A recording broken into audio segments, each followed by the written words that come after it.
Well, welcome everybody to another episode of Circle of the Earth Fellowship, and of course, this is the roundtable we do on Saturdays.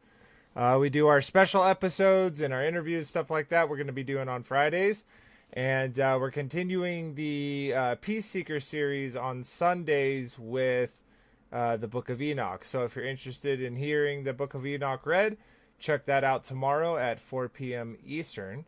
But tonight we are having a roundtable episode, and that will be on giant trees. So maybe you've heard this topic, maybe you haven't. But regardless, we're going to talk about it, and maybe you'll get a little gravy and want to do some digging yourselves. But before we get into the topic, as always, let's go ahead and say hello to all of those who are on the panel. And please, for those who are in chat, please give us audio checks. If it sounds like someone is low or too high, please let us know so we can adjust that for the whole stream. But yeah, let's say hellos. We got our brother Robert up first. Welcome, brother. Good to see you. Shabbat shalom.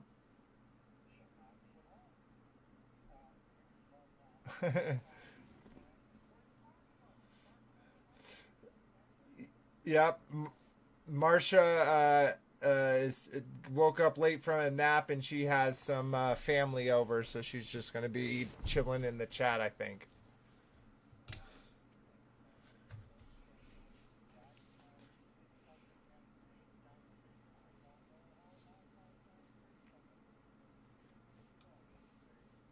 Sweet. Well, glad to have you along for the ride. And we'll jump over to our brother Kyle. Welcome, brother. How are you doing? Okay. Yeah. Oh, that's okay. 1 second. I have to change something up. I apologize, everyone. That's exactly why I want y'all to do audio checks so I don't go on forever. Okay. Let me pull. Okay. Sweet. That was totally my fault. I apologize. Robert, if you want to give it another swing at it, I appreciate it, and I apologize. Okay. How about now? I mean, how much was it? 2 minutes or before they can react to that? But anyhow, um, yeah. As far as the subject matter, yes. So, like I said, I don't know a whole lot about the giant trees subject matter, but I am interested to hear what you all have to say about that. Nice. So, Well, there you again, welcome to the ride. I hope it's an interesting journey for you, and we'll thank you for doing that again. We'll jump over back to Kyle. Welcome, brother. Shabbat shalom. Shalom, yeah. I think it might be a Sabbath. I don't know. Shavuot, Uh, depending on what calendar you're following. yeah. So, yeah. So, giant trees are awesome. I've always loved the concept of them since I was a kid, but I thought any idea of them were fantastical. Obviously, before probably coming into enclosed cosmology. I think people may take it a little too far sometimes, but I think there's some pretty good evidence that there were some substantially big trees out there. Yeah, it definitely seems so. Now, what does it really matter in our lives? Fun sometimes, we've been talking about a lot of darker subjects, right? This is kind of a lighter subject. It's a more speculative topic for sure. And it definitely, people aren't saying, giant trees are coming to get you. So it's not like a really a black pill subject. But I think it's fun. I think it's an interesting thing to talk about. And I think it lines up with what we're going to be talking about in the coming episodes. So, yeah. And one of the people that was most stoked about it, he said, "Hey, I'm not going to share a whole bunch of stuff via links, but I got a lot to talk about. I got a lot of commentary to provide." And that's our dear brother Frankie B. Welcome, brother. Good to see you. Shabbat shalom, everyone. Yeah. The juice is in the root, baby. The giant tree has a giant root. That's all I'm going to say right now. Yeah. But yeah, me and Vader had a good time last night. It was a good watching the debate, watching the debacle of a debate. But we made fun out of it, right, Vader? Oh, dude, I was definitely Yeah, we laughing. had a lot of laughs. Yeah, it was that pastor Jonathan Kelly Shelley. He is one interesting cookie. I wouldn't say unique because he's pretty much just a Baptist cut. He just went to probably seminary school and learned what the other people learned before they learned it from the person who taught them. So. Yeah, and the chat made Witsit blush for the first time I've ever seen that. So that was funny. Yeah, Big Bear. Big Bear was definitely an awesome element in that conversation. Oh yeah, yeah. Uh, He made the whole show. It was good having him moderate. Yeah, it wasn't dry. It was funny. It was good. yeah. Yeah. So if y'all haven't checked that out, definitely check it out. It was at least interesting to laugh at or funny to mock. Sweet. All right. So giant trees. Oops. Give me 1 second. Fix that. Okay. So giant trees. Trees of enormous size are found not only within secular history and within the many mythos of many different cultures, but also within scripture and so-called apocrypha. Interesting enough, there is evidence of these trees if you take a closer look at some of the unique rock formations in various locations around the realm. As as we explore the tales and depictions of these trees within history and the different cultures that held them and compare that to the seemingly physical evidence that is available, we might come to the conclusion that these creations indeed existed. Do you think the giant trees could have existed, and where are they now? Join us as we discuss the topic of giant trees and its insignificant implications for our and future generations' lives. Maybe not, and we'll kind of talk about that more close to the end. But sweet. So, why are we talking about this? Well, again, this is a fun topic, guys. It's something that we can speculate on. I don't think it will cause a divide one way or the other. It's not something like pre-programming or atoms and nukes or some of these other kind of topics that we've been covering, here within season 2 so far. It's more of a fun, light topic that doesn't really have much to do with us. In ways, in one way, I would say it's kind of important. Is to kind of God's people are destroyed for a lack of knowledge, right? They perish for a lack of knowledge. So I think it's interesting to look out there into history, into the different cultures, and see what there is to offer about this. And definitely with the physical evidence, it's show evidence episode 21, giant trees, and that's what we're really going to focus on. A lot of people have heard of the North mythology and Asgard and the tree of life and all of that stuff, and that's definitely a part of what we're talking about. But I really want to hone in on just the visual aspect, the visual and physical evidence of this, because at the very least, you're gonna probably come away being like, well, that really does look like that thing. And whether you believe there was one giant trees or not doesn't matter. No, is it integral to your salvation? Obviously not. But it's a fun little light episode to talk about. So sweet. All right. Well, Frankie B, do you want to provide some commentary before we get into it, or do you want me to just get into it and start showing some videos? Yeah, start showing some videos and then I'll comment on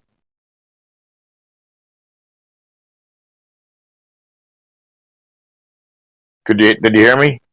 Yeah, no, absolutely. We're gonna pop this one up and watch a handful of minutes from this.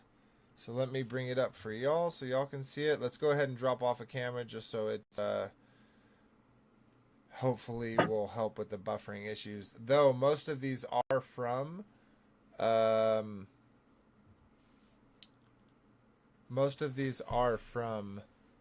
BitChute, so hopefully we don't have any issues. So all right, well, let's go ahead and start playing.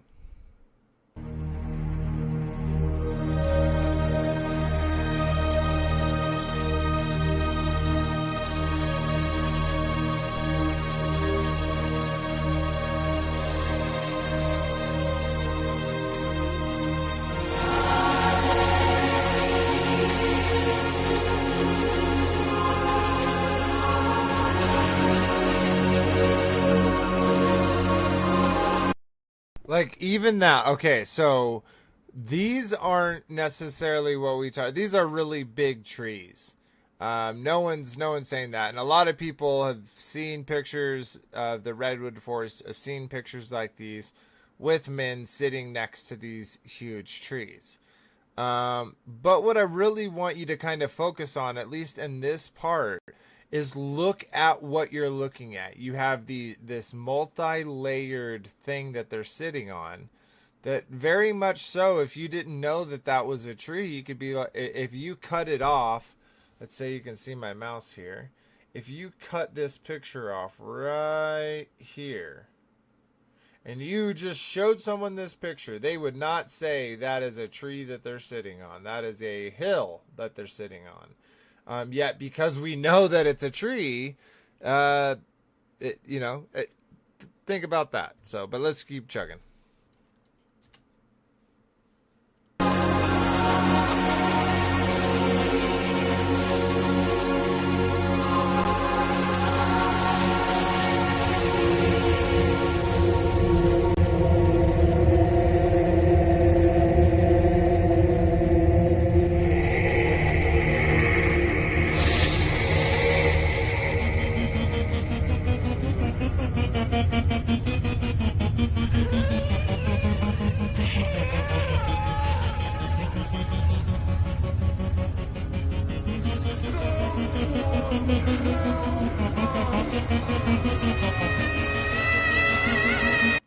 Okay, sorry about the super weird music. That it really is weird.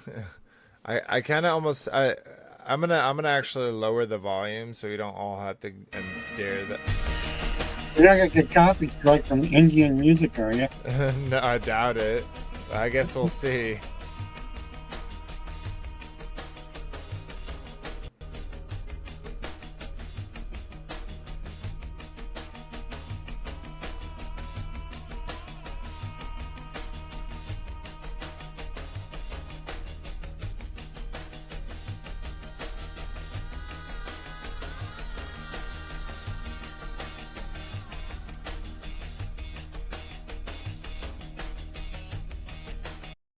Like that right there, man. Like that 100% to me looks like a tree stump.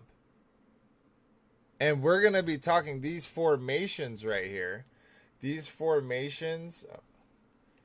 And that's in a national park too, isn't it? Mm-hmm. Yeah, and these are all across. We're going to see tons of pictures like this. But that's in a reserved area that you're not allowed to go. Well, you can go there, but you can't do any excavation or any kind of digging, right? Yeah, it would be. And things like this are typically within national parks, and yeah, you don't just have free access to build and construct and renovate and excavate, etc. But yeah, let's keep going. I think we can mute the music too.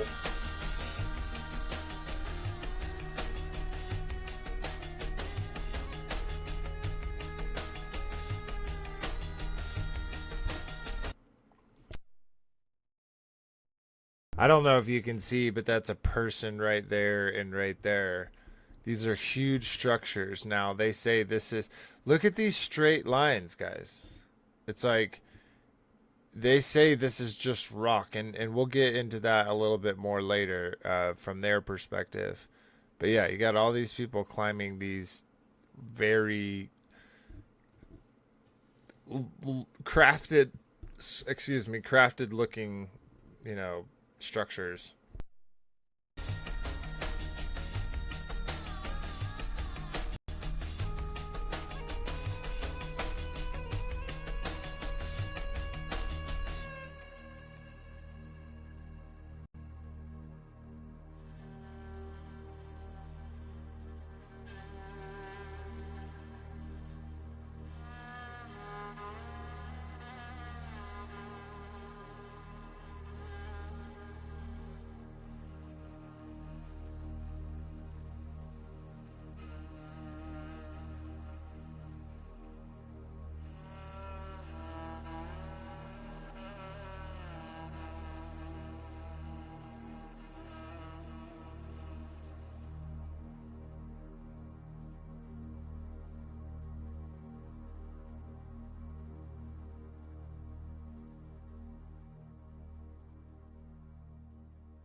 Yeah, the comparisons of it, yeah, and all that bits of the bark that have fallen off as it died, right? There was nothing separating. Eventually, air got in between it, and it shed it off, and yeah, very interesting.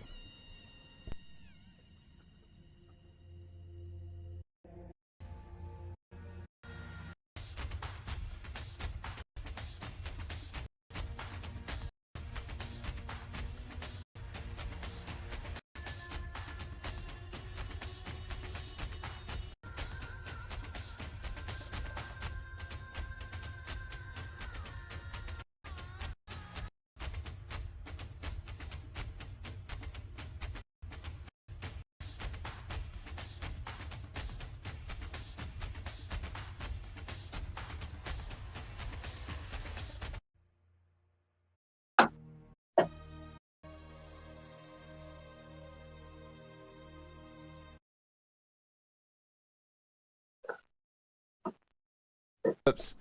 This is a good place to stop real quick and kind of do some dialogue on it. Now, if for those who don't know, these right here are what's referred to in the scientific community as basalt columns.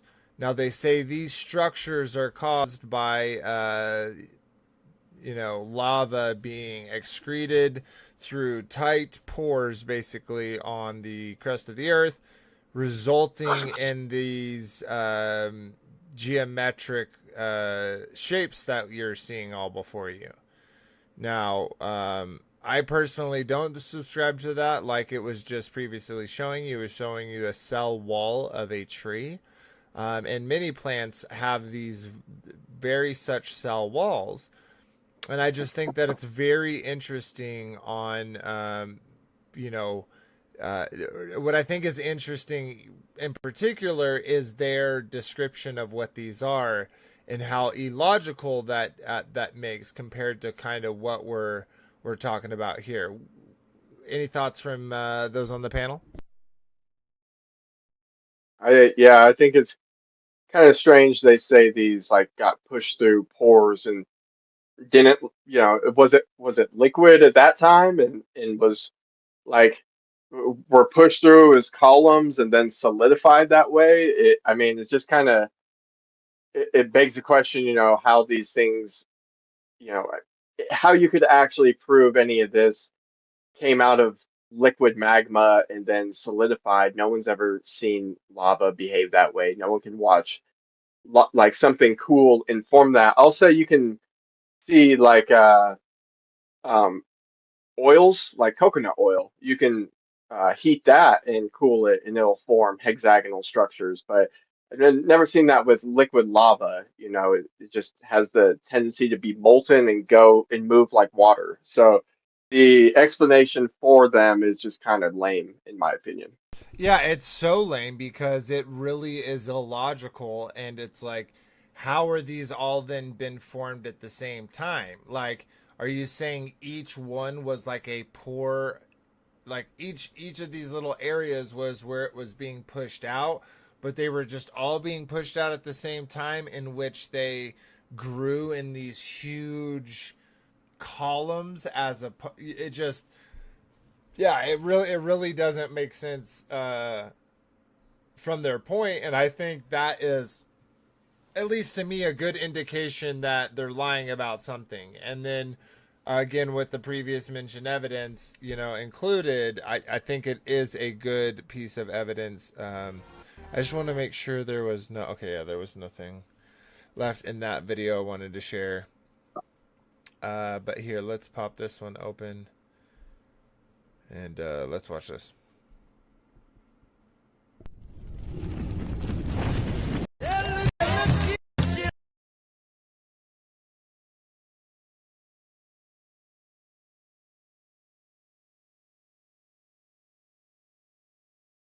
So I want to show you something.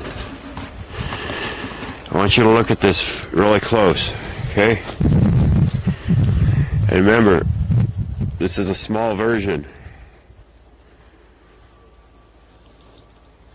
I want you to look at this. And you come up here. Everything I've been showing you,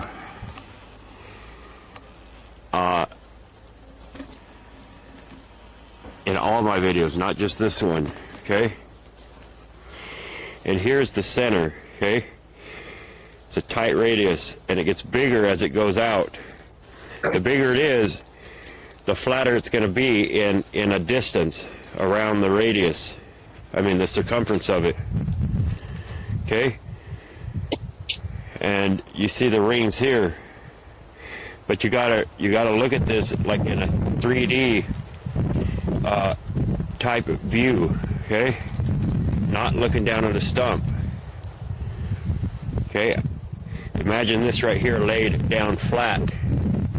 I'll put a picture in here again of a better example than what I have to show you here.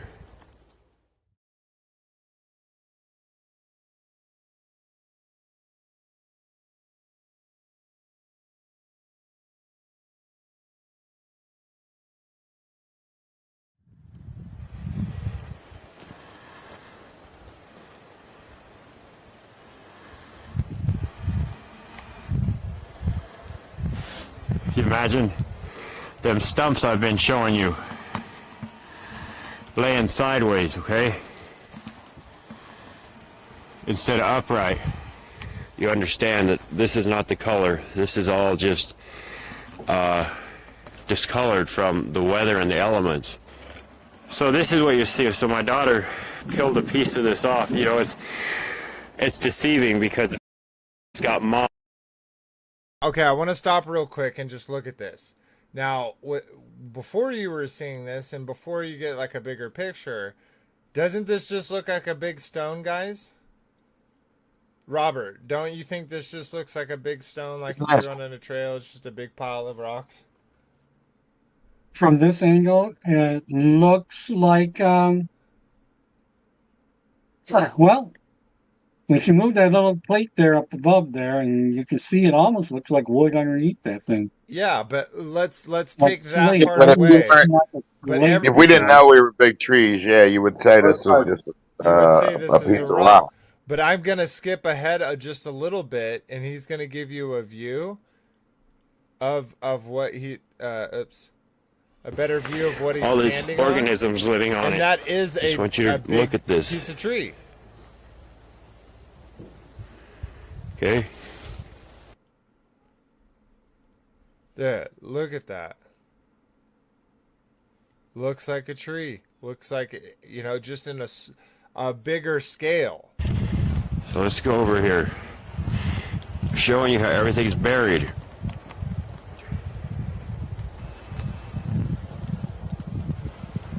Yeah, look at all those. Look at all those logs.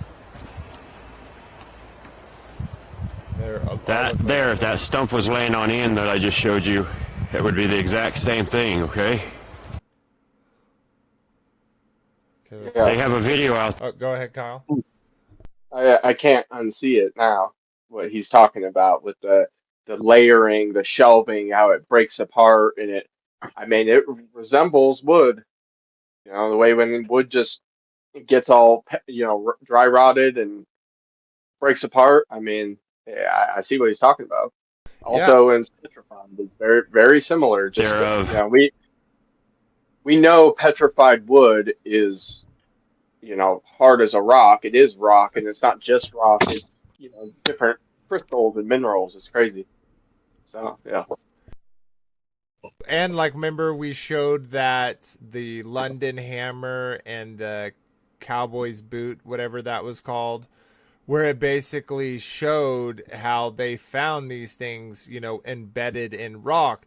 And so in my brother, he went to, I don't remember where it was, but he went to some old ghost town, some old mining town that was only like 100 years old, and he found these huge chunks of petrified wood. So it's like, the rate in which petrified wood actually happens is pretty quick. And not only that, Yeah. it's like exactly like you said, you look at the geometry of these items, the way that they're, let's call it created, and then a, a dead stump, and these look exactly the same. They even have the same moss and stuff growing on them, the same Right. colors. And I would say maybe there's a difference between these rocks and some of the massive granite rocks we find that don't break off in shelves like what would be found like in the Rocky Mountains. Most of those rocks, maybe I obviously believe there is a difference between mountains and petrified trees, and so I'm just kind of throwing it out there. Where would you maybe delineate it? Because I've got a lot of rocks out here, and most of them, depending on the region, don't break apart like this unless it's more of the red rocks. A lot Yeah, of them are and I solid think grain boulders. I think that's a super interesting point, or a very important point, is there is a total delineation. I think in this topic, it's easy to go too far with it. Now we are totally going to speculate, but we're going to tell you we're speculating, right? We're not going to be giving you this information as if it's fact, but we're going to give you evidence. We're going to show it to you. You make of it what you want. But that being said, yeah, there is a delineation, at least for me, that there is a difference between these giant trees that seemingly were cut down or destroyed in the flood, whatever it is, and then your created earth mountains. So Yeah. not So, all mountains are made from giant trees. Right. yeah. So, well, first of all, Frankie, if you're not talking, you might need to mute your mic. But now, right here, I can totally see especially the size of trees that we have today. You know, out in, like in California and whatnot. I can totally see this being a bunch of trees that all fell and large trees and got fossilized, or petrified, or what do you want to call it, but fossilized. Mm-hmm. Um, and they all being stacked together, all smushed together when they went through that process. Yeah, no, totally. And I think this is what I kind of want to show is we looked at the stump and we see the similarities from that to that. And then from that previous video, we saw large scale of that where you have these huge straight columns, which make no sense. Where else can you find, mountains? And again, that delineations that look like that, or that is created like that. And that's They don't. it's one of their own rules that like um that that code of symmetry is found within the living world. It's not necessary. Although I kind of disagree because we have the same creator who created all this, so his fingerprint can be everywhere. But as far as like do rocks just by natural weather and erosion and earthquakes form perfect symmetrical patterns and through heat and what comes out of the ground is magma, and then erosion from that as it cools, and whatever happens form perfect, these symmetrical patterns. No, they say, you only find that in complex nature, where you find, other complex living organisms. Well, we're seeing that with supposed rocks here. So which is it?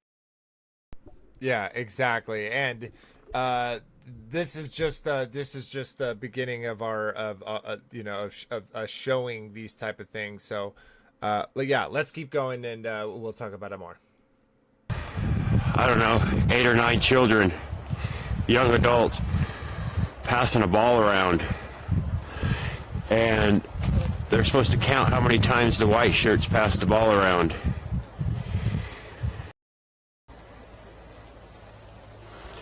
And that's the same thing that goes on with the indoctrination and the lies of this world.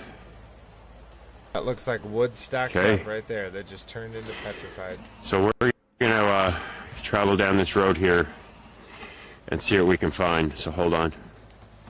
Up and take characteristics.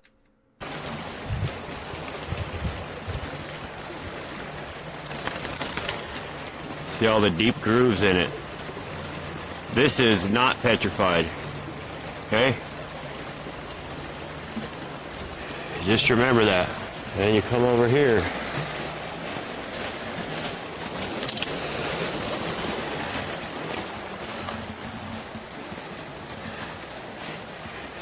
This is one massive branch that's laid down. And it's all discolored, but I've showed you yesterday in many of my other videos. That's undeniable.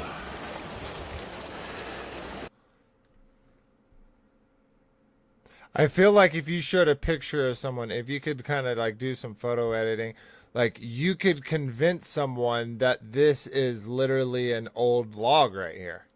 That's literally what it looks like. Editing. Yeah, you don't even have to do any photo editing. You just show that to someone and say, "Is that a log?" They'll tell you, "Yeah, you can see the wood right there. That's not fully dry rotted. You can see the moss growing on it. Yeah, that's a log." I mean, yeah, I'd be persuaded. So, Yeah, absolutely. What about you, Robert?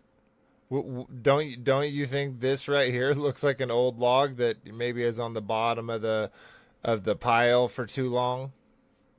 Oh, yeah, yeah, for sure, for sure.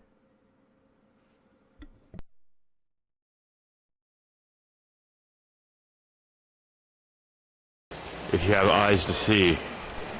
Okay? Okay, we're going to all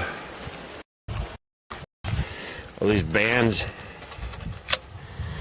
Okay, that what I just showed you, that piece over there. This is the same exact thing. We're gonna go back over there. Hold on. This piece right here.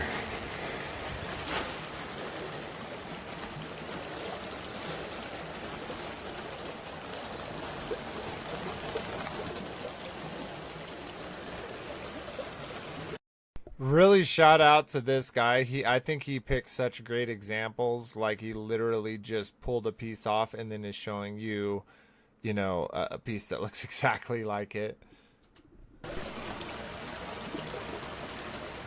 It fell off of there, just like this piece did. This is the exact same thing as that over there, okay? And you look at it again. I told you about all the deep grooves and how they get them deep grooves. You see the way it breaks apart from the top, okay?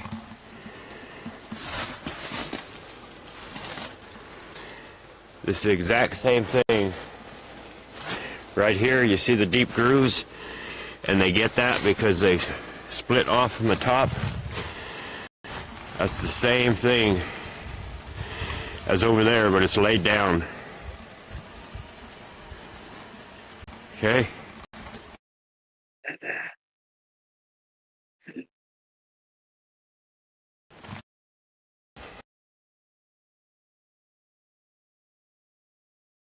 Yeah, so it's more the same, but like look at these masses. Like, okay, those small ones, okay, but these are the same. We're looking at the same thing. And that's like he's saying, it's just a small piece, but the way that these break down like a tree, not like rock. Yeah.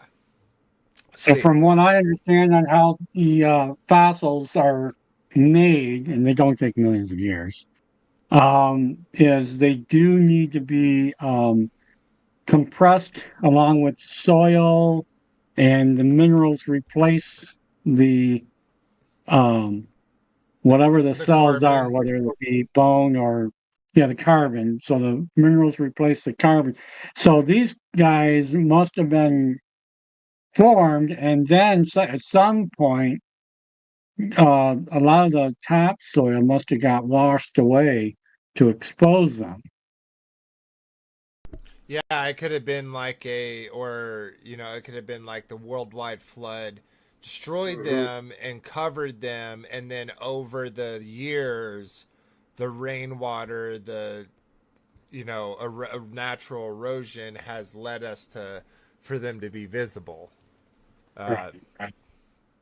It's one idea for sure. Any thoughts there, Frankie B?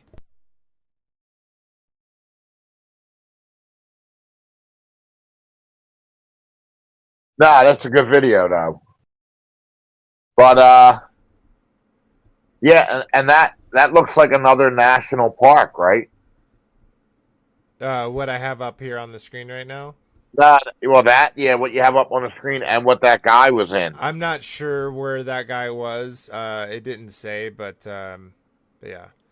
Here's a almost 5-minute video. Let's check this out. Thanks for joining me. Hope you're doing well. We should know by now that mountains and plateaus are not rock formations, but the stumps of giant trees that were cut down. They were silica-based, not carbon-based like today's trees. Watch the video No Forests on Flat Earth if you haven't yet explored this topic. Silicon Valley is what pushes all technology today, and it gets its name because silicone is great at storing and processing information. Computer chips are made from silicone, and this is why they're able to hold so much information. Quartz is a silicate made of pure silica, and many crystals used in healing and New Age circles today are variations of quartz. Clear quartz is known as the master healer and can unlock psychic abilities. So much of what we're digging up as far as crystals are actually the remnants of these giant silica-based trees. In James Cameron's Avatar, which is actually a history of our not-so-distant past, the natives communicated with these spectacular trees and were given divine information. Imagine the information a tree could hold made of silica. All of these trees extended from the Tree of Life at the center of our plane by a vast root system. It was one giant organism. What we think to be a cave system is actually an old root system. These trees were huge, and so were their roots. Side by side, a carbon-based root system is strikingly similar to the cave systems, the silica-based roots. Gems and crystals are most abundant in caves. As we know, trees have a complex root system where they're able to communicate with one another. Trees can transport carbon dioxide, water, and other hidden information we can't detect with our senses through their root systems. Okay, we're going to come back to this video. I wanted to play it up till there. And so let me shuffle this down towards here. And we're going to check this video out. There's a reason why I do it, but let's keep going. Last real trees died millions of years ago. Hearing this, most rational people would think I'm insane. We've all been in a forest. We've all seen 60, even 70-foot trees. But these are much different from the real trees that lived ages ago. In the distant past, trees reached gigantic heights of several miles. And we know this because we've found giant petrified stumps, like the Devil's Tower in Wyoming. The similarity between a tree stump and this mountain is astonishing. According to Wikipedia, Devil's Tower was formed from a magma intrusion, but there's certainly a big difference between verified magma formations and this mountain. Look at its geological cross-section. Does it make sense for magma to flow upward in this trajectory? To me, personally, it doesn't. There are simply 100 peculiarities that add up when it comes to this formation. Doesn't this look like a cut-down tree to you? Looks alone don't prove anything. It would have been much better if there were other similar stumps to examine. In that regard, we're very lucky because there isn't just one mountain or hill that looks like a giant petrified tree stump. There are thousands. Hundreds of giant trees were cut down in the 1900s, yet they look like small bushes compared to the ancient trees that I'm about to show you. Millions of years ago, trees used to reach the astonishing height of several miles. This is Of course, he's a heliocentric minded person. He believes in the whole millions of billions of years things. But he still provides some interesting images as well as some information, so we'll keep chugging. Isn't something mainstream academia accepts, but we will share the compelling evidence in this video. The last remnants of the giant trees were all cut down in the 19th and 20th centuries. These 300-foot sequoias are fairly small in comparison to the trees that lived during the Jurassic. Millions of years ago, Earth's atmosphere had much higher oxygen levels than today. This high oxygen concentration allowed plants and animals, including dinosaurs, to grow much larger. We call the petrified remnants of this distant past fossils. Practically anything can fossilize. Frogs, dinosaurs, and even trees can turn to stone under the right conditions. There are thousands of examples of normal-sized fossilized trees. Scientists call them petrified forests, and you can find them on all continents. If dinosaurs and mammals were so much bigger back then, it is only normal for trees to be huge too. Some of the petrified tree stumps we found are gigantic, so big that there's a good chance that many of the hills and mountains we know today might have been trees millions of years ago. Take a look at these beautiful stumps.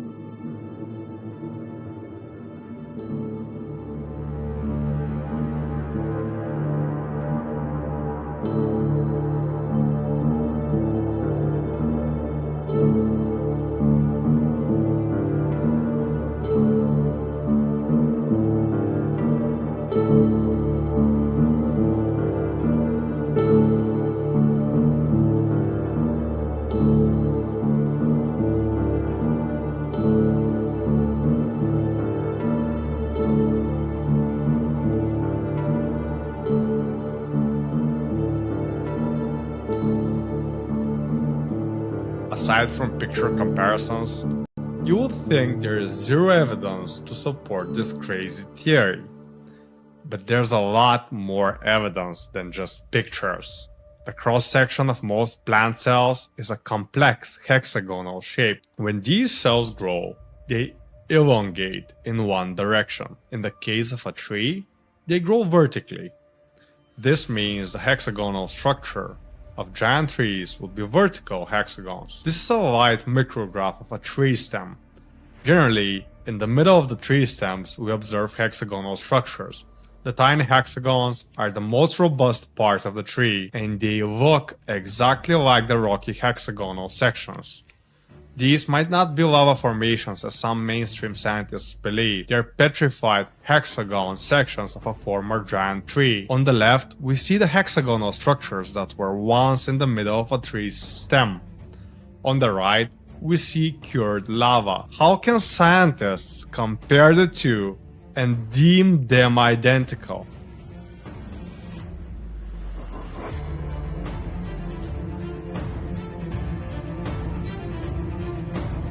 This guy's dripping the gravy minus the millions of billions of years.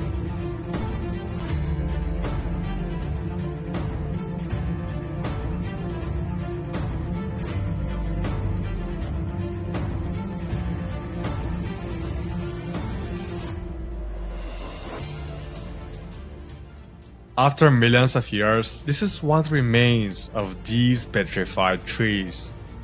Could it be that the smaller outer structures have been turned to dust, but the hexagon core remains? It's entirely possible since we know that hexagons are one of nature's most resilient building blocks. Honeycombs, snowflakes, and most cell structures are all hexagonal for a reason. A hexagon is very hard to destroy, especially when it neighbors tightly with other similar forms. Mainstream academics suggest that the two rocks were formed by the same process. Do you think this is what really happened? I don't. If this really was a tree, we can easily calculate how tall the tree was. There's an average correlation between the tree's diameter and its height. This formula is relevant for most species. The Devil's Tower's diameter is close to 300 meters, which means by using the formula, we get an estimated height of almost 4 miles. I know that sounds unbelievable. That's why mainstream scientists have rejected this hypothesis and have labeled all of these formations as results of lava and volcanic explosions. But I smell something fishy. Look how volcanoes erupt and what happens after the lava cures. Are we to believe that this miraculously turns into that? Hexagonal structures aren't a result of chaos. They aren't a result of chaotic eruptions. They're a result of years of organic growth. And if these are in fact trees, we would see a wide variety of tree stumps, right? Some would have been cut out, others broken or fallen, or even gotten uprooted by storms or cataclysms. But if that were the case, we would find rocks resembling broken trees, right? Well, what we found doesn't just resemble broken trees, they are identical giant copies, thousands of them. Many of these stumps look as if they'd been broken or torn. Some look like they've fallen over.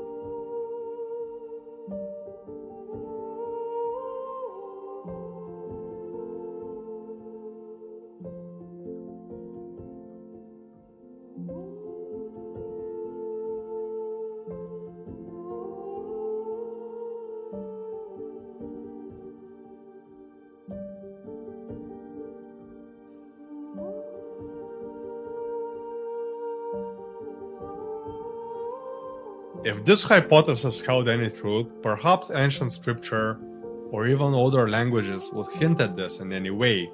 In that line of thought, I recently discovered that Slavic languages have one of the oldest roots on the Okay, before we get into this gravy, because this is actually real gravy, I don't know if y'all have ever seen this video, have heard this dude, but what he's about to say is so amazing. But again, before we get into that, again, he showed all these different mountains, and you have to at least, if you're intellectually honest, you have to see those look really similar. Now, just because they look similar, again, it doesn't mean that they are indeed, trees. Like Kyle said before, right? He said, we know that God is the creator of all of it, right? So having these similar looking things, within all creation makes sense. What's really interesting is also, like, I want to bring up to y'all real quick, is what they say mountains are. From my understanding, mountains are where tectonic plates have smashed into each other and kind of pushed against each other into making these tall things. What is y'all's understanding of what mountains are? Is it that or something different? I'd love to hear y'all's thoughts. So a lot of the mountains that I've seen, aside from these ones they're showing here now, a lot of them do look like they could be where, like you said, the tectonic plates, for whatever reason, got squished and pushed and got distorted. So they're horizontal, they're vertical or at an angle. And you can see the layers, and of course, the million-year-old people would say that that was layers of rock, but I've seen where like Mount St. Helens created those layers in just a matter of days. Mm-hmm. So yeah, but I know that these what they're showing here, the Devil's Tower. Yeah, my mind wants to say no way that there was not no tree that big. That's not a tree. But then I also look at like, what what could it be? What could cause that? Mm-hmm. So it's just weird. It's definitely strange. Yeah, I'm with you on that, Robert. Where it's like, I think of some that, I'm like, yeah, but that's like a mountain range. That's the Rocky Mountains. It's a whole range. But then I look enough of these, and I'm like, yeah, that looks like a broken tree trunk. Um, but I will say, I think that most of all the formations of mountains we have are probably like the larger ones that are here. I'll say it like this: the big mountain ranges that we have on the plane of this earth have probably existed since the beginning of creation, when the Father formed everything and brought it all together. I'm assuming he made topography across the face of the earth, mountains included, and even like Mount Sinai. I don't necessarily believe that's a tree trunk, but maybe it is. I haven't really thought about it. Um, that was my opinion, that he made it this way, but there are other variables, like the flood came and changed the whole topography once again, and maybe there was breaking up of the earth during certain times, and when the giants were roaming the earth, maybe there was certain cataclysm that was done then that changed the topography of the earth. So it just, I don't know. I'm kind of torn between whether, what's a mountain and what could be a giant tree at this point. There's uh, a lot of good evidence that some of these mountains are trees. Yeah, and one thing I want to, it's kind of parallel topic, but is with the giant trees and all that, um, you know, looking in Enoch and especially, we also are talking about Wendy brought up that these could be giant buildings and giant or titans, right? There are some interesting things like that, as well as just the cultural representations in Greece and other cultures where we have these huge, massive humanoid things. And we're kind of jumping. I'm kind of jumping the gun a little bit, but this is why I wanted to do this first and then lead into Nephilim and giants, is because I think we kind of talk about these things, like if you're a big dude, you need like a big house and you need big trees and so but we'll kind of get into that more next episode. We'll tip our toes in it in this episode, but yeah. Well, I got a couple things. Yeah, So some of the trees look like they were chopped down or cut off. Some of them look like they were just destroyed from the flood and the stump was left. You know what I mean? And I have a theory, because they lie about everything, that possibly Adam and Eve were somewhat giants. They were larger in stature than we are. And because they say that, everything, giants there was giants in the, I really think they lie about everything. I think our original creation, everything was bigger. And then after the flood, and the firmament changed and the atmosphere changed, I think everything got smaller. Kenneth Hovind does a thing on that too, how it was more pressurized under the firmament. There was a different type of, and everything was bigger. They were stronger. They were faster. That's why they lived 1,000 years, because it was a different. It was a perfectly created environment. So this is what's kind of interesting, and I'm going to draw back to that little video that I started playing, and I'm like, okay, I'm stopping it here. We'll come back to it. And in that video, he briefly talked about that all of these giant trees. Now, this is one line of thinking that it was a part of God's creation, and I'm not saying it's not.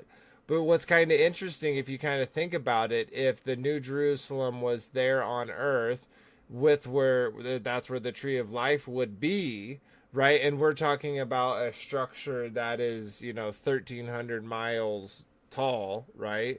It could hold in a 4-mile tall tree, right?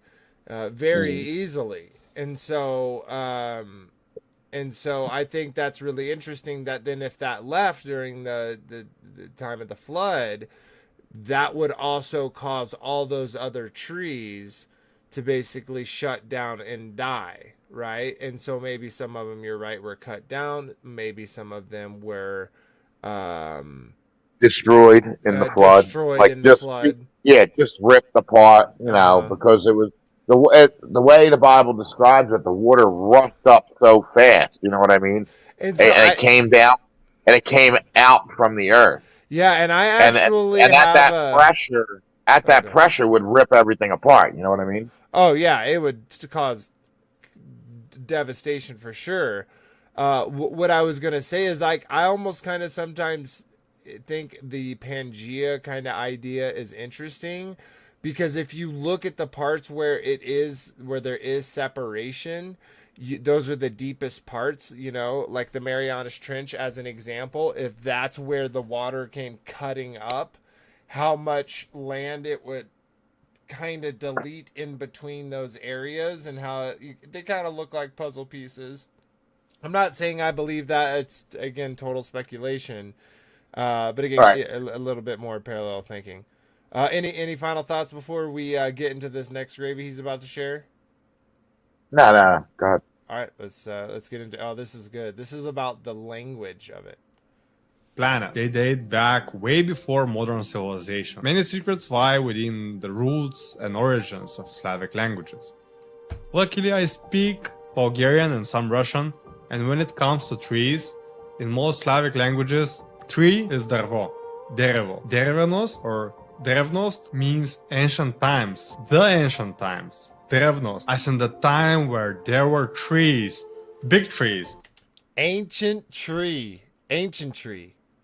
Dude, ancient tree. Oh my gosh. Okay, wait, just keep going. Like the ones I showed you. This is where the word ancient comes from in these languages. It comes from the word tree. Getting back to mythology, in Nordic mythology, there was a large tree called Yggdrasil. So large that it connects 9 worlds within its branches. Various scriptures, including the Quran, the Bible, and even Babylonian texts, mention the tree of life. It is enormous and interconnects all life on earth. In Hindu philosophy, there is the tree of Jiva and Atman. In Greek mythology, there is the Hesperides golden apple.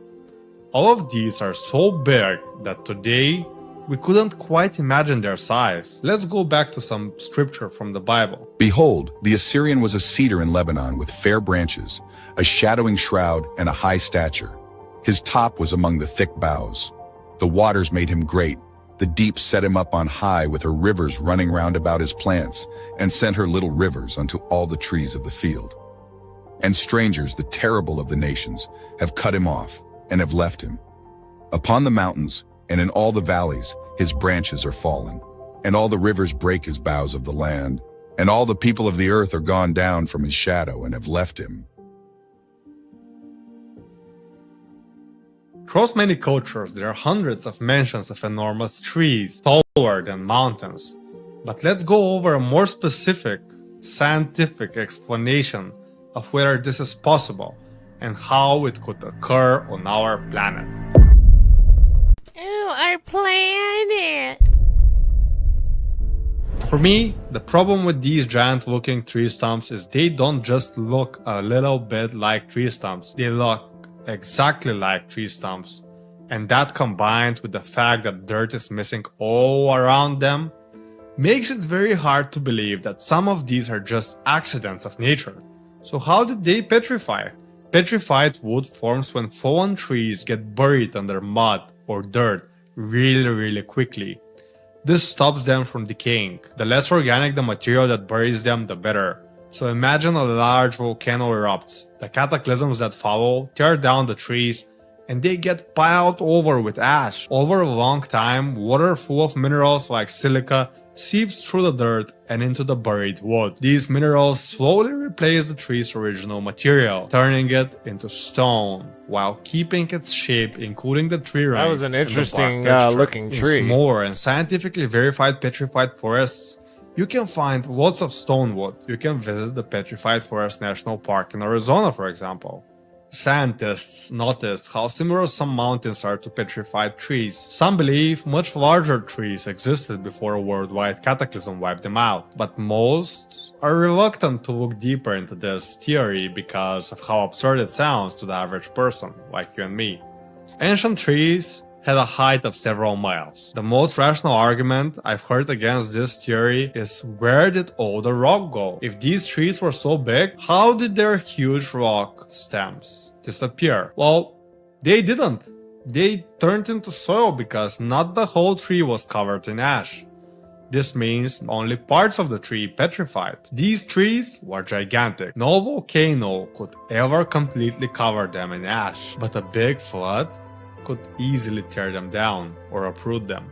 Scientists estimate the biggest ocean waves during floods to have been over a few miles high. Just less than 100 years ago, in 1958, a 1,700 feet wave hit Alaska. What about waves during cosmic impacts or glacier melting periods? These could easily reach a few miles. The sad thing is, big trees are gone. Even if they somehow miraculously survived and we coexisted at some point, we would have cut them all down. In the 19th century, logging competitions took the whole of Canada, Oregon, Washington, and many other states. As quickly as we cut down all the giant trees and bragged about it. The same would have happened if we had coexisted with the even bigger ancient trees. We would watch them fall and yell, "Timber!" This is the reason why some of the currently largest trees on Earth are kept secret. Their locations aren't public knowledge. A most recent example of discovered preserved ancient trees is a mummified forest found in Hungary. It was discovered in 2007 in an old mine. 60 meters underground, the miners found trees as old as 8 million years old that were not yet fossilized. They were somehow preserved under the sand like mummies. 8 million years old. This alone proves that just 8 million years ago, the trees were a lot bigger than they currently are. Because in modern day Hungary, there aren't many trees that have a diameter of 3 meters or over that. And at this location, there were over a dozen large trees found. So what's the verdict on this one? Can we conclude with 100% certainty that giant trees with heights of over several miles existed? Well, the Devil's Tower is the most studied supposed petrified stump. Scientists believe it to be a geological phenomena formed from volcanic activity. They think lava intruded into sedimentary layers and cooled into hexagonal pillars. However, many studies show that the pillars are not solely hexagonal, but also include shapes with 5 or 4 sides. The surrounding sediments are softer and more prone to weathering than the core of Devil's Tower. This suggests the structure weathered out exactly like a fossil tree stump, and not like a lava formation. But let's analyze the minerals. Despite the hexagonal pattern being common in basalts, Devil's Tower is composed of phonolite, a rock rich in feldspar and pyroxene. It also consists of magnetite, but these are not typically associated with true fossils. The geological and mineralogical evidence challenges the petrified tree hypothesis. The formation's origin is still debated, with no clear evidence whether it is a fossil or a sediment. The local Kiowa Indians refer to it as tree rock, but the exact nature of Devil's Tower remains a mystery. We don't know. For me, that's good enough. I make these videos to prove we don't know a lot, and when it comes to our origins and our planet, it is good to be full of doubt. Something else I doubt is what lies in the center of our planet. That's why I researched for months and I calculated that Earth might not have a molten core, but instead an inner sun that is surrounded by a hollow cavity, and people live down there. Explore the hollow Earth theory with me in the next video. Ooh, hollow Earth. Oh, we're in a hole. Yeah, sorry. I actually did tip my toes in that before the flat Earth. It just was illogical to me. How can he believe in the heliocentric model and then because there's a mini sun in there, that's what gives us the gravitation. It's silly. But I thought that video was gravy. Did y'all enjoy that? I especially like the that was about good. the ancient tree. And I didn't know. I didn't realize that a lot of them are in preserved areas where you can't go. You can go visit, but you can't do any construction. You can't do any mining, because I have a theory that the roots of these giant trees are our coal, our diamonds, our oil, our fossil. That's our real fossil fuels. They're fossilized tree roots. You know what I'm saying? They are in veins. They're Yeah, found and, in and they're in veins. That's another thing. And it Um, would make sense that they're in a lot of preserved areas because they don't want us mining there. They want to save that for, when they build their utopia. So I think that's a perfect time to switch over to here. So here we go. So I'm just using Grabolorpedia, but this is called phytomining. Okay, so phytomining, sometimes called agromining, is the concept of extracting heavy metals from the soil using plants. Specifically, phytomining is for the purpose of economic gain. The approach exploits the existence of hyperaccumulators, proteins or compounds secreted by plants to bind certain metal ions. These extracted ores are called bioores. The approach has little practical value. Its commercially viability is limited because it's slow and ineffective. And it says phytomining was first proposed in 1983 by Rufus Caney, a USDA agronomist. He and Alan Baker, a University of Melbourne professor, first tested in 1996. They, as well as J. Scott Engel and Yingming Li, filed a patent of the process in 1995, which expired in 2015. Phytomining would, in principle, cause minimal environmental effects compared to mining. Phytomining could also remove low-grade heavy metals from mine waste. Okay, so nothing new under the sun, guys. And it's showing you here uptake of heavy metals by phytoextraction. So you have gold and different minerals that are in the soil that are then absorbed. Now, what Kyle and what Frankie were just talking about is veins. Now they're saying it's coming up, it's pulling up into the leaves, which I'm not saying it wouldn't, but it would also accumulate in portions that it didn't send up there yet, right? So these also look like how gold or iron or different minerals accumulate within the ground. Very interesting, right? And this is a from the National Library of Medicine. Again, we're not doctors. We're just people talking about things that we enjoy and giving our opinions. Please look into these things yourselves. We are not saying these things as fact. Wouldn't that be why they call it iron ore? Yeah, it's very interesting. Let me read this real quick. So phytomining of rare earth elements. It says the increased demand for rare earth elements, for modern industry has led to a surge in mining activities and consequently has released these metals into the environment, intensifying this in a habitat as impacts on its ecosystem. But on the other side, it also provides the opportunity to recover them from low-grade minerals. Phytomining has emerged as an ecological sound unique to extract these valuable elements from the contaminated soil where traditional mining is not competitive. These papers present and review the conception of this phytomining from the three scientific areas.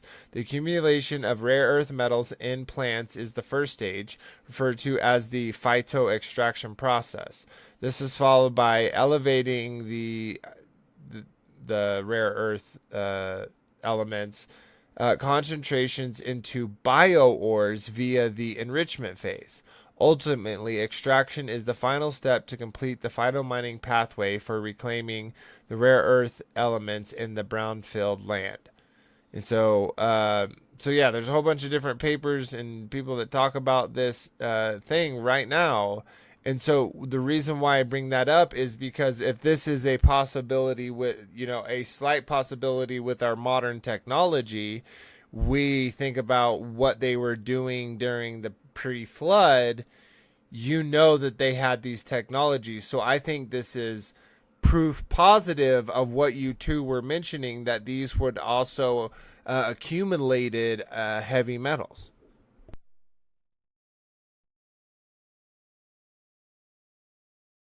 Thoughts, guys? Yeah, I think a lot of our coal comes from that because, like, yeah, when a branch rots, it becomes black, and that it has that kind of like gooey, kind of like tarry kind of feeling. So I'm thinking the roots are your coal. They solidify in the oil. And the deeper and the older ones turn more into metal and your iron ore, or possibly, because they say that if coal pressurizes, it becomes diamonds. It could also be your diamonds too. You know what I mean? And all those things are found in veins. Yep, and they literally are like an organic thing stretching out through the soil. All right, let's just watch this last Hold on video. for 1 second. Oh, okay. I like what he said about Silicon Valley, how he compared that to the older. I never thought of that. Why they call it Silicon Valley, and they're mining there, and they're getting all the metals for our gadgets. You know what I mean? Yeah, totally. And the fact that they need quartz crystal, right? And we know that's only found in caves. And right. Those caves, like that video showed, mirror image the way that veins or root systems would grow. Okay, let's watch this little video about the phyto mining and hyper accumulators. And then we're not going to watch all this, but and we're going to skip the intro, but check this out. Anthony von der Ent is studying hyperaccumulator plants at the University of Queensland. So what is a hyperaccumulator plant? So a hyperaccumulator plant is a plant that is able to concentrate very high concentrations of a specific element, say nickel or zinc or manganese, into its living shoots and leaves. So hyperaccumulators have evolved very specific mechanisms to avoid toxicity that affects normal plants like crops. Anthony's trekked around the globe exploring heavy metal hotspots. What was it like visiting New Caledonia? Well, for anyone who likes plants, New Caledonia is the place to be, really. It has over 3,000 plant species on the island, of which more than 90% is endemic. Perhaps the most spectacular hyperaccumulator in the world is a tree called Picanandra acuminata, which is a large tree, up to 30 meters. And it has a sap latex that is blue-green in color and has up to 25% nickel in it. So it's perhaps the most metallic tree or plant known in the world. And it's extremely rare and it occurs in rainforests in New Caledonia. And there's also a tree in Borneo that we've discovered that has 20% nickel in its sap, and it is a translucent green color, and it's really extreme as well. So in a way, the geology of a landscape determines the plants that can live there. Absolutely, yeah. And hyperaccumulators are generally rare because they are restricted to such outcrops of mineralized soils. So would it be true to say that these sort of plants occur in places which are ideal for mining as well? Precisely, yeah. So hyperaccumulator plants grow in mining targets that are rich in... Think about that. He's saying, so these are natural plants. These aren't genetically modified plants that we're talking about yet, okay? These are plants that are called hyperaccumulators. They grow near mining places there. Frankie, did you hear that, brother? Thoughts? Yeah, because you know why they grow there? Because the soil's rich, and the old roots and the old and from the old trees, there's nutrients for them plants to grow there. And that's probably why there's so, because you ever see around a tree, there's always weeds, there's always foliage, there's always like other plant life growing around trees. I just did my backyard today, and some of the weeds have grown into giant weed trees that I'm going to probably have to get cut down. I was cutting branches and weeds and all, but there's like there's like 3 or 4 big trees, and then there's these weed trees that the weeds they let them go so long that they turned into trees. You know what I mean? The trunks of them are that thick because they were left alone and they just grew and grew over the years. Yeah, so whenever there's trees, there's always other plant life around it. That's the point. So that makes a lot of sense. Yeah, that's such a beautiful sync there. All right, let's keep chugging. Metals. It's not only overseas these plants are found, Australia has its share of hyperaccumulators. So what do we have in here? So a whole collection of Australian native hyperaccumulator plants. These look like legumes to me. They are. So this is a Neptunia, which is a legume. It hyperaccumulates selenium. And then behind me we have a plant that hyperaccumulates manganese and cobalt. It's called Gossia. And over here we got a species called Crotalaria from central Queensland, which accumulates zinc. And they're standing in saucers, which stops anything running out. That's right, yeah. So we don't want to lose the metal that we dose to them. So we have solutions, in this case of zinc. So there's 100 ppm or milligrams per liter in here, which we add to the saucers incrementally. So to expose the plant to, in this case, zinc. So you know that they accumulate certain heavy metals. What is the purpose of that knowledge? So this particular species comes from around Dougal River in central Queensland, and it grows on zinc outcrops. So the idea being is that we grow these plants on the waste of the mine, where they could stabilize the surface, but at the same time accumulate zinc that is residual in that waste. So they have another purpose other than stabilizing the soil. Yeah. And how could you see this being applied? It's a process we call phytomining, in which we essentially use these what we call metal crops. So crops that accumulate metal, and we periodically harvest these. They will resprout back to perennial plants, and that biomass we can then process to extract zinc in this case. So in terms of the maturity of this research, where do we stand? We're pretty much at the start. So Australia is extremely biodiverse, over 20,000 plant species. Hey Vader, we hold only on know for a of a second. handful of hyperaccumulator plants. And some of these plants are actually quite... Go ahead, brother. Sorry about that. Yeah, like earlier in the video, he said that in the sap they were finding nickel. You remember that? Uh-huh. So if they're finding precious metals in the sap of these trees, then the precious metals we have could be from the root systems of the giant trees. Totally. I totally agree. And I think that's where he's going with this. But he ain't going to say giant trees, but we are. Yeah. No, yeah, he's not. and again, right, nothing new under the sun. So if we're showing that that's possible now, what was possible then? Did they take these, organic trees that did this, GMO it to, to be bigger and etc. So let's finish off this video. We're gonna go back Well, to they some might more have examples. Oh, go ahead. It was that's where alchemy comes into play, because alchemy, they knew how to make gold out of alchemy, and so they probably refined in the old day, before the flood, refined the trees to make the metals, because there might not have been any metals available, so they might have had a formula to make them from the sap of the tree. Does that make any sense or no? Oh yeah, no, that makes total sense. I totally get where you're going there. All right, let's finish this off, and then we'll get to the rest of the Cool. videos.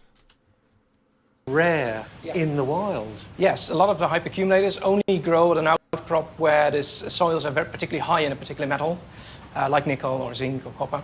And you would only find them on that outcrop. So many species of hyperaccumulators are hyperendemics, so they only occur on one location. That sounds really difficult for that plant, because the only place that they grow is the most desirable place to mine as well. Exactly, so that's a conflict there. So for us, it's often, I guess, a race between mining companies wanting to mine a surface outcrop of a metal, and us trying to find these hyperaccumulator plants and try to save some seeds or some plants that we dig out to keep them, basically.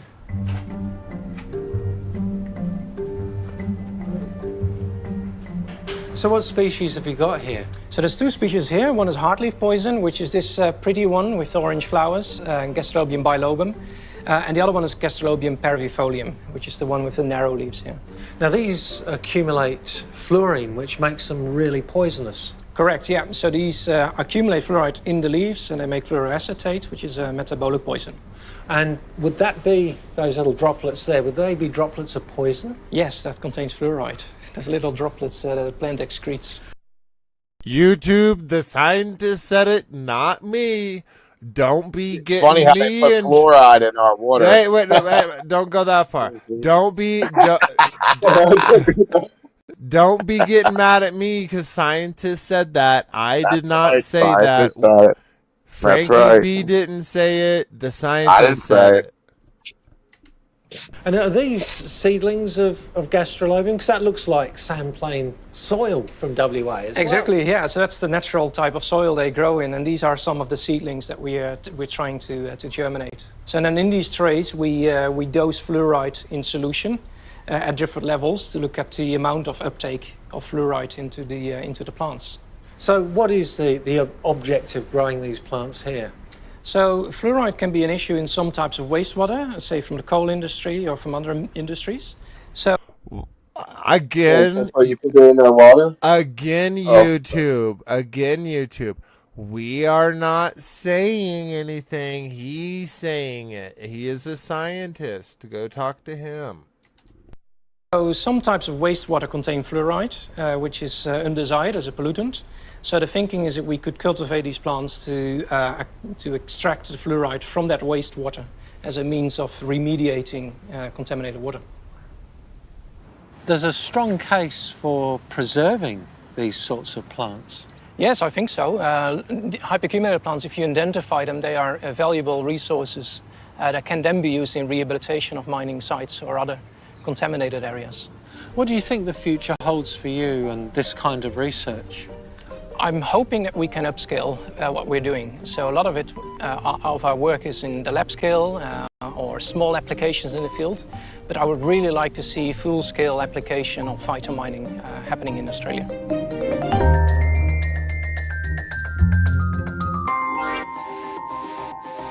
All right, so that's it for that video.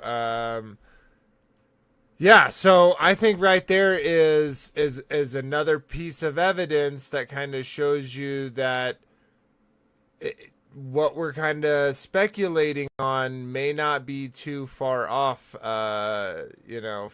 the truth. All right, this is going to be some more Hey, I got a theory. Hold on. Okay, go ahead. You know how Australia has all kinds of indigenous bugs. They have all kinds of metals.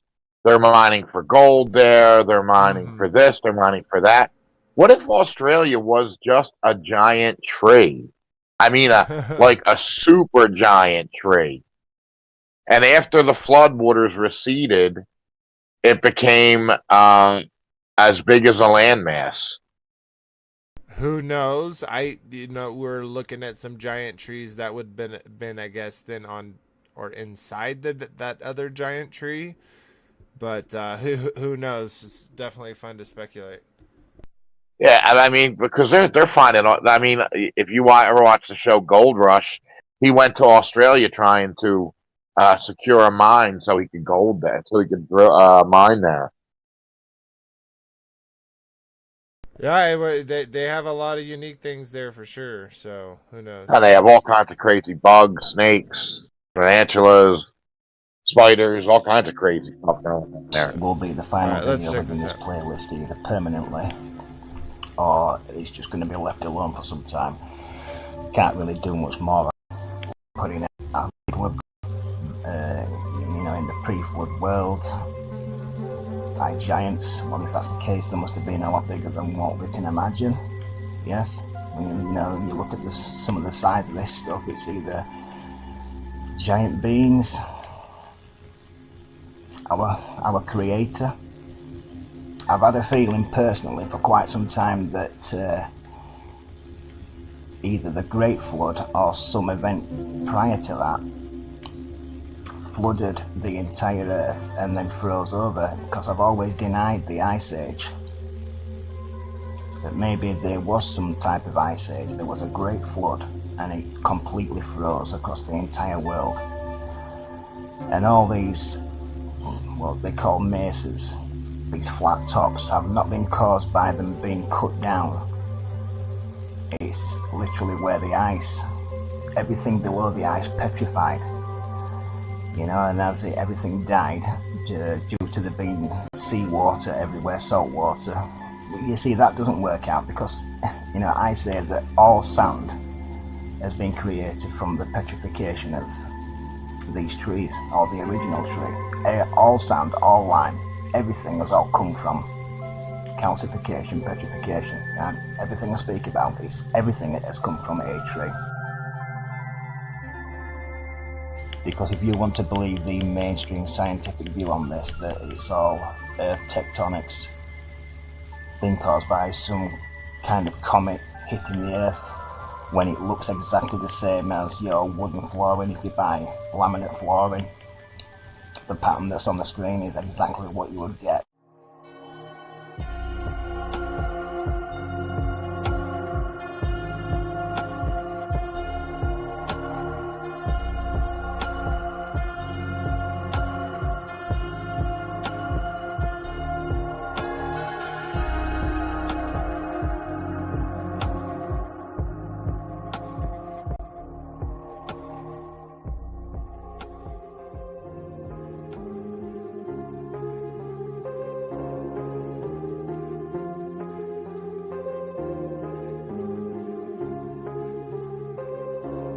How dare you!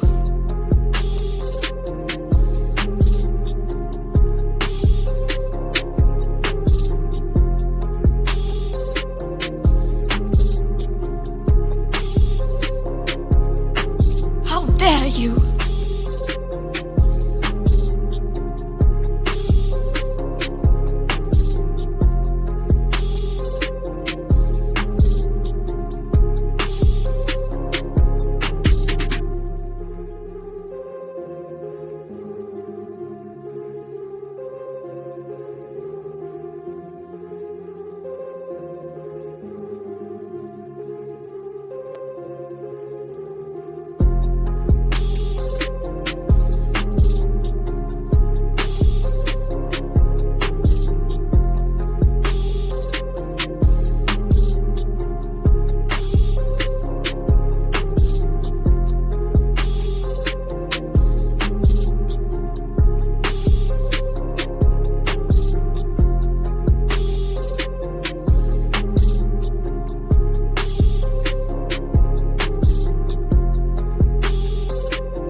Let me back it up real quick. I wanna. Haven't y'all ever wondered and been in these places now? Yeah, of course, that totally looks similar, right? But what else? Where else did these big rocks come from? Like, what else could these possibly be? Where did these big rocks in the middle of the forest come from? Did they roll all the way down and they stopped like that? And then, like, I don't know what the explanation for where these things came from in the first place. Any thoughts about that?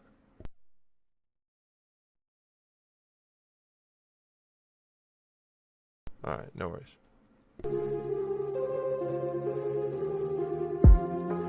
Now that's a good thought, because you see them all over, like when you go into the forest. Yeah, like how did they get all the way there? You know what I mean? Yeah, you know how like pieces of bark break off of a tree.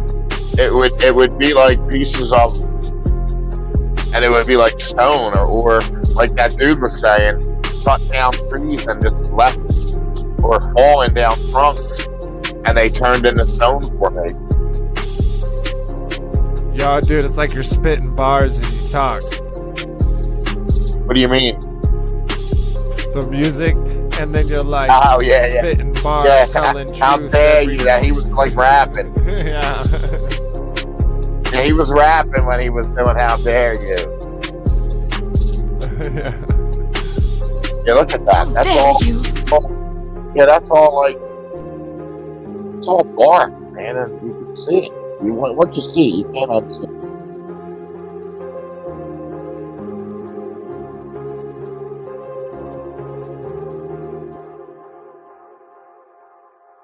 Yeah, it is very interesting how similar, like, okay, let's even say it's not the same.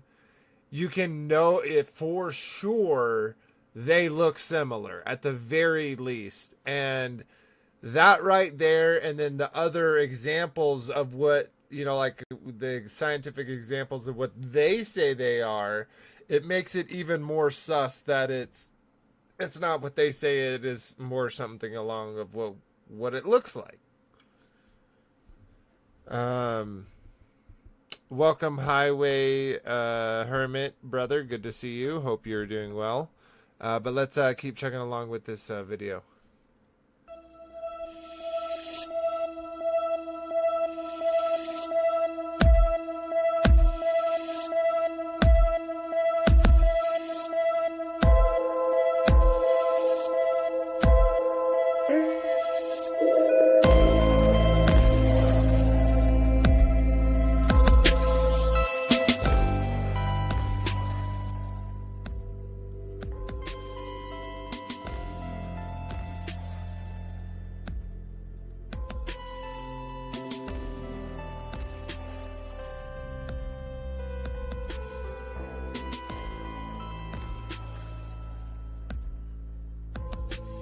That's insane right there.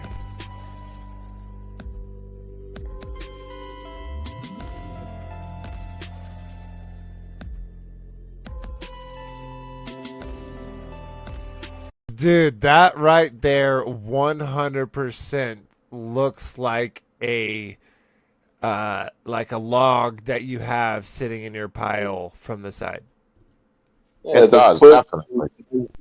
For sure, yeah. It's just got all the little twists and the bends, and if you try to make an explanation for that, like they'll tell you, oh, that was all just separate layers laying flat, and whatever happened, pushed it up here and pressed it down here and made it form all these little swirls, and yeah, no, this is crazy. Yeah, it's really easy to just reverse engineer how this quote unquote would have happened. That they do that literally with everything. Hmm. Yeah, I don't know how they can lie anymore. I mean, they're just running out of lies. You know? Yeah, people are waking up, so but they always Yeah, really.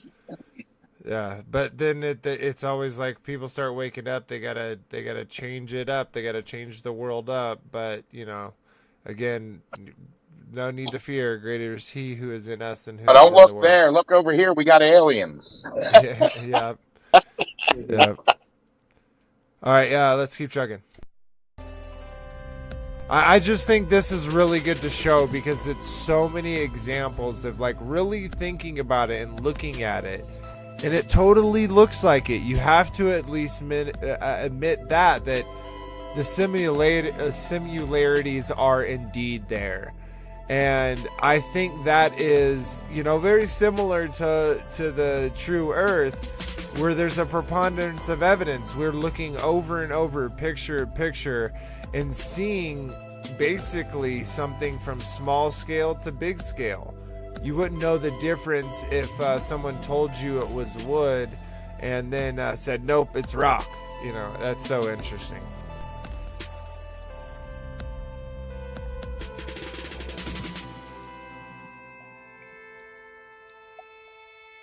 Okay, so I'm not gonna play this whole thing. We're coming up to the end of the stream, not right now, but we got about not too much time left. That's crazy. That's crazy. So yeah, example after example after example, we have all of these formations that totally look like stone, totally look mountains of coal, right? All these sections, they're all so interesting, right? They have these same formations, and you see it just over and over and over. These very That one, there was one you had right there that looked like a bit of yeah, right there. These geodes almost seem like the fruit of knots. Or I was almost gonna say that not like inside knots, but you're totally right. Hey, you know what? We have a boulder field in Pennsylvania. Oh, I'm sorry, Kyle. I didn't mean to cut you off. Go ahead. I'll talk after you. No, Yeah, we have a boulder field in Pennsylvania. What if, like, you showed the boulders before? What if the boulders are seed, dried up seed that turned into rock? Yeah, see, we don't know. There's so many, dude. That's crazy looking. That's wild. Look at that. Yeah. So sorry for interrupting. No. Oh. No, it's all good. It's all correlated. I didn't even think about that. I was just thinking the geodes that they cut into, that they find kind of at look the like bottoms of avocados. Yeah. Yeah. They have the layers like the seed, the meat, and the skin. It's strange. And it actually could be avocado seeds. We don't know. We don't know.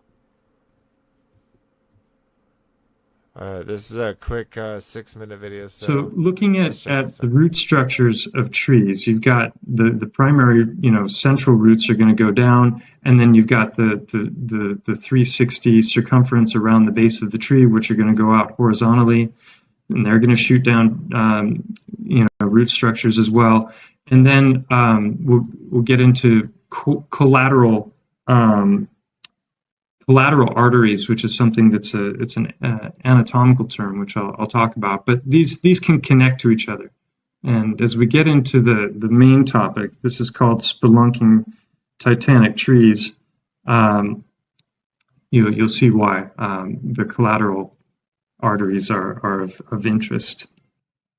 All right, and so looking at these tepues or the plateaus, this is Devil's Tower. And loads of mountain ranges that look like hollowed out trunks. And there's lots of channels showing this, and Instagram and Pinterest, and lots of people are fascinated by this. And I don't blame mountain ranges that look like hollowed out trunks. Okay, right here. Look at this. Look at the other mountains next to it, and then look at those formations. Right? One does not match the other. Look like the other. What is the square? Yeah. So that is a really good point of showing, look, there's a difference. They don't look the same. Yeah. Yeah, I was gonna say that's a perfect picture to be like, okay, see, that's mountains, but that one in front, that one's really, really suspect eh, because the mountains in the background obviously don't look like that. Yep. Yep. Makes no sense. All right, let's keep checking. It's a And lot there's of lots formation. of channels showing this, and Instagram and Pinterest, and lots of people are fascinated by this, and I don't blame them. It's very fascinating. It's hard to imagine how something like that is going to form through tectonic activity. In the case of basalt, like the Devil's Tower, they're saying that is cooling lava, and this is one of these tabletop mountains. Another, and some of them just look like fractured tree trunks, or parts of trees that have broken off. And when you get up close, you can see the grain, and you can see how it's all deteriorating and eroding here and just turning to sand. So if these great trees were a thing and they somehow got hit by some kind of a major technology and were destroyed, it's not hard to imagine things like the Sahara Desert existing if they're breaking down to sand, as Ben alluded to in that video. And this is a really fascinating thing here also, that a lot of these tabletop mountains around the world, they've got these waterfalls, these water sources, and it's not like there's lots of rainfall that's accumulating here that's causing this just perpetual fountain, right? This is coming from deep in the ground. And I believe the terminology that they use for this is artesian wells, that they're coming up from deep underground sources.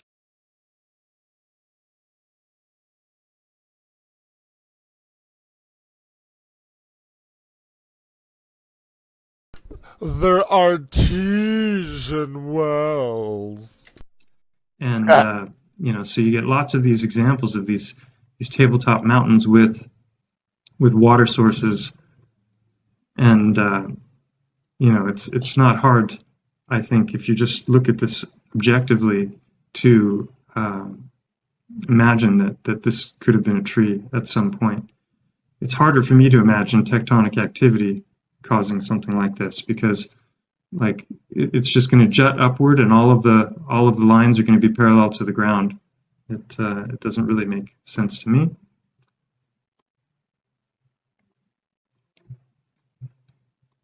Yeah, so different examples of this, and here this, very much looks like root structure. Is this just erosion, or is this the remains of the roots of the tree? It's hard, it's hard to say for certain. You'd have to get on the ground and do some investigation, and who knows, it might. And it's not like they would just let you do that. They wouldn't let you just like, hey, we just want to dig up this whole area just to see what this hill is made out of.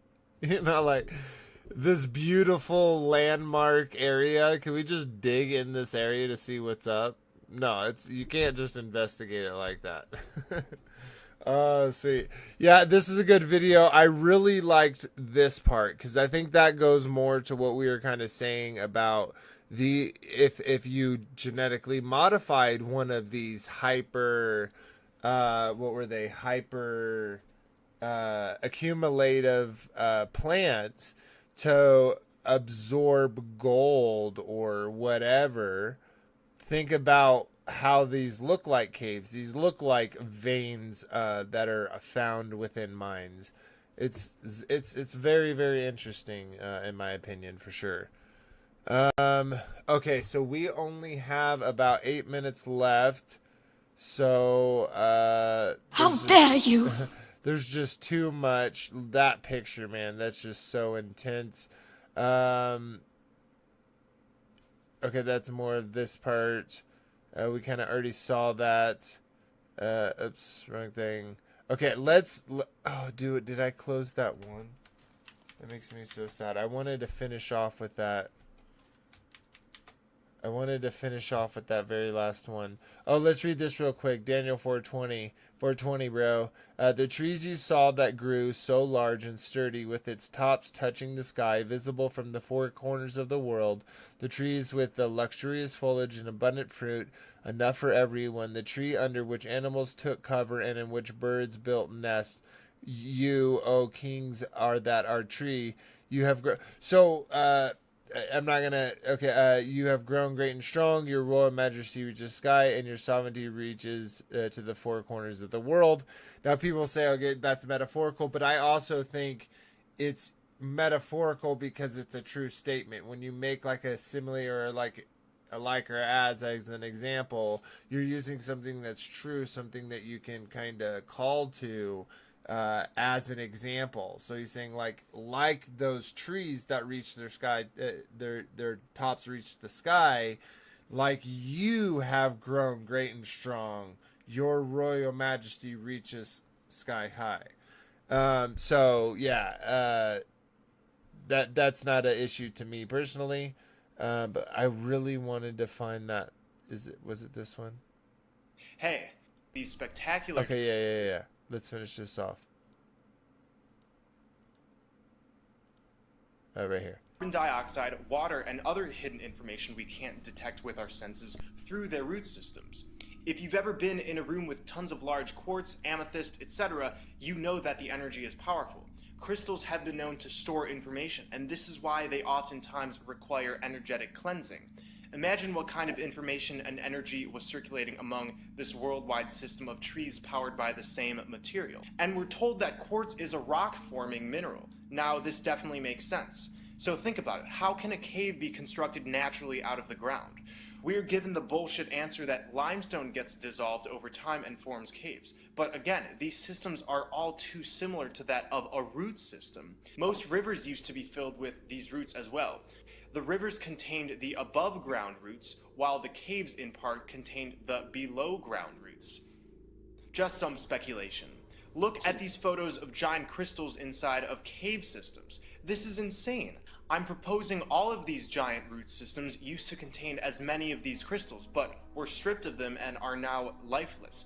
I mean, just look at some of the caves without crystals. To me, they appear stripped. They look dead. An uprooted tree shows small roots in various sizes hanging from the bottom. Stalactites and stalagmites are very similar to this. Again, keep in mind these trees were enormous and way sturdier, made of thicker material. So somebody has harvested these minerals and crystals. Where petrified wood is, we see sand. Petrified wood is made of precious gems and crystalline structures. When we compare this wood to the floors and sides of mountains, we see the similar gradient patterns. Pieces of petrified wood are pieces of these ancient trees. In these inland areas with large amounts of sand and in deserts, there's no access to the ocean, so the sand isn't coming from there. And what is this sand made of? Sand in inland areas are made of mostly silica and other materials, including forms of quartz. When a regular tree is cut down, dust flies. It starts covering the ground. I think you know what I'm getting at. Inland sand and deserts are not naturally forming, but were made from bits of silica and minerals that flew off of these organisms as they were cut down. As Vlad Hangen pointed out, some of the ancient Toltec pottery suggests that what's being depicted aren't merely crocodiles, but the quarry excavators used to get rid of these trees, that we still use to this day. The ancient people probably saw these monstrosities and assume they were animals rather than man-made technology. Mount Meru is the magnetic mountain that lies at the center of our plain at the Arctic. The Tree of Life used to stand at the center, and it was cut down. As we know, mountains are tree stumps. It's said that the Tree of Life was encased in Mount Meru, but I'm speculating that Mount Meru is the remnants of the Tree of Life. So I think that definitely that last part is kind of highly speculative. We can't verify that Mount Meru is there. Now, it is in cultures and it is talked about, so I'm not denying that is a possibility. But again, it's something he kind of... Where did he say Mount Meru was? In the center. In the North Pole? Yeah, basically. All right. But yeah, sweet. All right, let's go ahead and drop this. It is time to call it a stream. So we'll just go through one by one and say our goodbyes for the night and call it a stream. So let's start with you, Frankie B. Or wait, turn on your cameras and then I'll tell you who first. I think it's going to be Robert first. Yeah. Okay. Sweet. So we'll go with you, Robert. If you tell us kind of your final thoughts about the topic we talked about tonight and your goodbyes. You're muted. You're muted on Discord. It's okay. We all got problems. Sorry. Certainly is fascinating looking at all that stuff. Yeah, Teresa and I have done spelunking, gone into caves. Very interesting for sure. To think of those caves, at least some of that stuff could be partially left over from tree roots. I don't know. Interesting. Yeah. Isn't it interesting though that like you can totally tell a difference from a natural cave from a mined cave? Like the whole feel of it, the whole look of it, it's completely different. Sometimes you'll go in from a natural cave into a part where they're mining and it's complete, the walls look different, the structure looks different. Right, it's totally organic in the natural one. Whereas you definitely can see where it's been milled or cut or whatever, the chiseled, however they cut through to make a opening. Yeah, absolutely. Sweet. All right. Well, I hope you enjoyed yourself. If you'd like to say goodbye to the folks. Yep. Bye-bye. Awesome. And we'll jump over to our A3O Creations. Kyle, what's your final thoughts about this topic? And yeah, I want to hear it. Yeah, it's pretty compelling. I've always been fascinated with it since I heard of it. I I guess because I don't really have any real expertise in that field, geology and studying rocks, I can't really make like super definitive statements, but I'll say from the side of like mythology and other cultures that talk about giant trees, the things that are mentioned in scripture that kind of refer to it, as well as just the physical evidence we were looking at today for all sorts of different aspects of how they could have possibly existed, and how their roots, may have been for or modern day caves may be, from their root systems, and yeah, there's a lot to it that they're probably hiding, and it's hard to, like I said, make definitive statements on it, but I'm compelled enough to say it's very, very possible, and I wouldn't be surprised if that was another, aspect of the creation that they were hiding from us. Yeah, absolutely. You made such so many great points there. And yeah, at the end of the day, it really doesn't matter. But like Robert said, it's a fun, interesting topic to talk about, right? And I think that's kind of a good, little layoff of some of kind of the darker, harder topics we have been talking about. And I do think it's very compelling. Again, it doesn't matter one way or the other. I think it would just be another lie that they gave us. Also, it'd be super cool if it was true. Yeah, so cool for so many different reasons. I totally agree with that too. Sweet. All right, Frankie B. What's your thoughts? What's your final conclusions? And your goodbyes, Kyle. Sorry, and then Frankie B's final thoughts. Oh yeah. Everyone have a good night, and I will catch you on the next one. Shalom, Shabbat Shalom. Shabbat Shalom, brother. Frankie B, final thoughts and goodbyes? Yeah, that was a fun topic. I mean, it's just something interesting to dig into. It's another piece of the puzzle.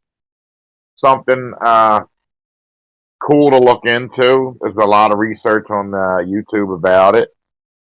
And I think we came up with a lot of good theories behind it. And yeah, it was a fun topic.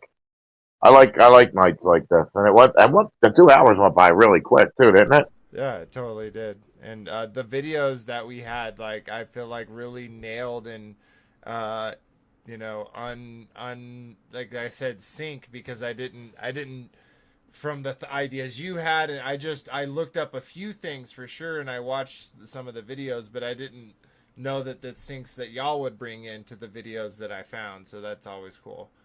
Well, sweet. And it just gives more confirmation to the creation model. You know, that, you know, we're not created from a big bang. We're created from a big tree. It's a more magical place, right? Like, not it's a more magical place than we think.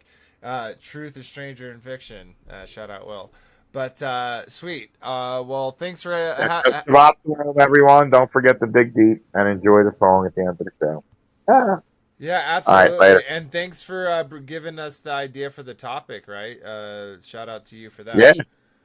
Cool. Well, Highway Hermit is here, brother. If you'd like to say goodbyes, we'd love to hear from you. If not, we can go ahead and wrap up the show. So I'll give you a second to do so, and then if not, we'll just keep chugging. Oh, okay. Yeah, I really enjoyed the stream. I think it's perfectly logical, you know. If there were giant animals and giant plants, then giant trees is, you know, perfectly in line with that. And there is plenty of evidence out there. I mean, I love all the imagery, and you know, it lines up. I really like that stuff. So thanks for the stream. Yeah, no, our pleasure, brother. And one thing I'd like to kind of add to that is, if they were genetically, you know, manipulating stuff like chimeras, etc., and we know they did that with like humans, etc., why wouldn't they do that to plants? Why wouldn't they take the what we were showing, the hyper accumulators, and put these big trees there to mine all that gold, right? And there's so many interesting kind of things that ideas that can come from that. And I totally agree that it was definitely fun. Well, sweet. All right, guys. Well, that was a really fun stream. I hope you enjoyed. Please like, share, comment, and subscribe. The channel is slowly creeping up there and growing, so we appreciate all the new subscribers. Again, we have oh my god, I can't believe it, guys. I skipped because of yesterday, I totally skipped my normal housekeeping. I can't believe that. Shout out Take on the World. Check out all the links in the description below. How dare you! If you're interested in joining the community or supporting the channel. And let Sean know that we want a creator code so that we can start posting on Lighthouse. That would be awesome if we were able to transition over there and not have to deal with Grabbler Tube. So if that would be a possibility, brother, please and thank you. That would be amazing. But yeah, until next time, guys, remember that Abba loved you first. Good night, everybody.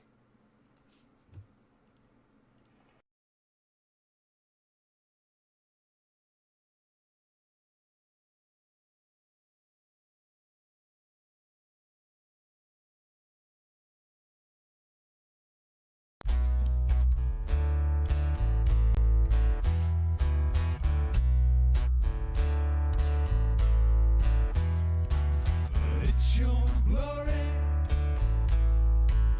conceal the mystery.